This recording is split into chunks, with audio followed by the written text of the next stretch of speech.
Upon imperfection in solid, solids में imperfection होती है, मतलब सॉलिड है ना दिखते हैं बट वो होते वैसे नहीं है जैसे दिखते हैं। So in that case imperfection impurity कहलाता है। वो कैसे होता है जरा देखो, इम्परफेक्शन दो तरह के, तो पॉइंट डिफेक्ट एक लाइन डिफेक्ट, दो तरह के हैं, ठीक है।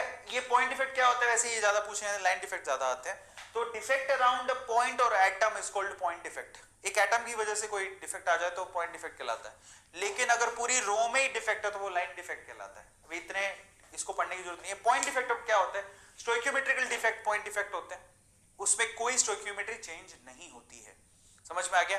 तो पॉइंट डिफेक्ट सॉरी यही आता है, point defect is very important. Stoichiometrical defect and non stoichiometrical defect. Stoichiometry में आपकी स्टोइकियोमेट्री एटम की चेंज नहीं होगी, जितने कैटायन है उतने एनायन रहेंगे। नॉन स्टोइकियोमेट्री के लिए अंदर आपकी स्टोइकियोमेट्री चेंज हो सकती है, कैटायन ज्यादा हो सकते हैं एनायन कम, एनायन ज्यादा हो सकते हैं कैटायन कम, तो वहां स्टोइकियोमेट्री चेंज हो सकती है, ठीक है। और फिर आता है इंप्योरिटी डिफेक्ट, ये कोई बाहर से कोई आइटम आ जाए तो उसको इंप्योरिटी डिफेक्ट कहते हैं। तो पॉइंट डिफेक्ट बहुत इंपॉर्टेंट है, वही सबसे ज्यादा पूछे जाते हैं। सबसे पहले आते हैं फॉर नॉन आयनिक सॉलिड, ये दो तरह के होते हैं। नॉन आयनिक मतलब आयन नहीं हो तो वैकेंसी डिफेक्ट, कोई भी एटम यहां से बाहर निकल के चला गया, वैकेंसी होगी, उसको वैकेंसी डिफेक्ट कहते हैं। एटम मिसिंग होता है, मिसिंग है एटम तो डेंसिटी में कमी आ जाएगी।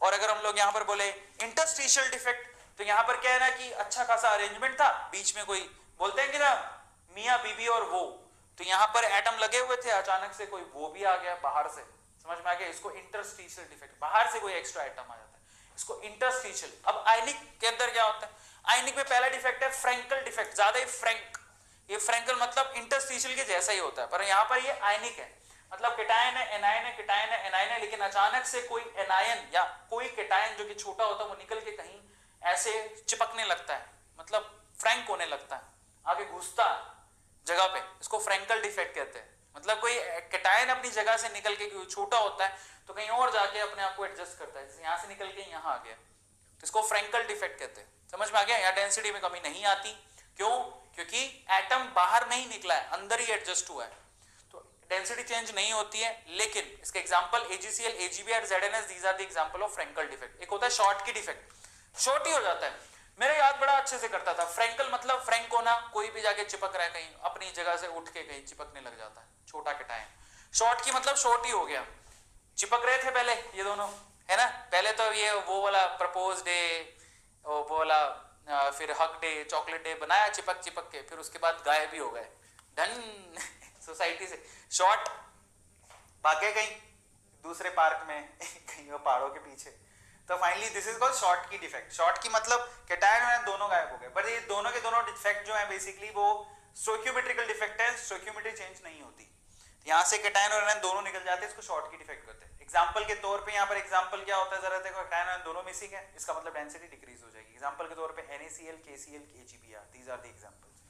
अब चलते हैं नॉन स्टोइकियोमेट्रिकल डिफेक्ट में। नॉन स्टोइकियोमेट्रिक डिफेक्ट में मेटल एक्सिस डिफेक्ट, मेटल की एक्सिस हो जाती है, ठीक है, अपने आप से, तो इसका मतलब स्टोइकियोमेट्री चेंज हो जाएगी।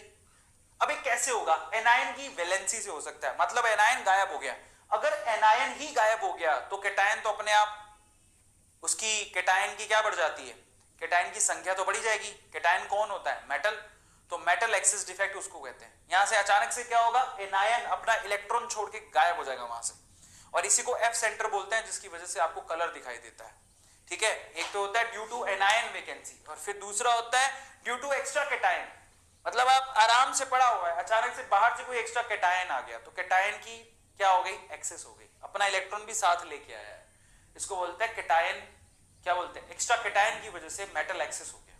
एग्जांपल के तौर पे ZnO, zinc oxide is the example. Cation की साइज छोटी होनी चाहिए तभी केटायन एक्सेस में आ सकता है, क्योंकि छोटी साइज ही घुस सकती है, बड़ी साइज वाला तो घुस ही नहीं सकता, ठीक है।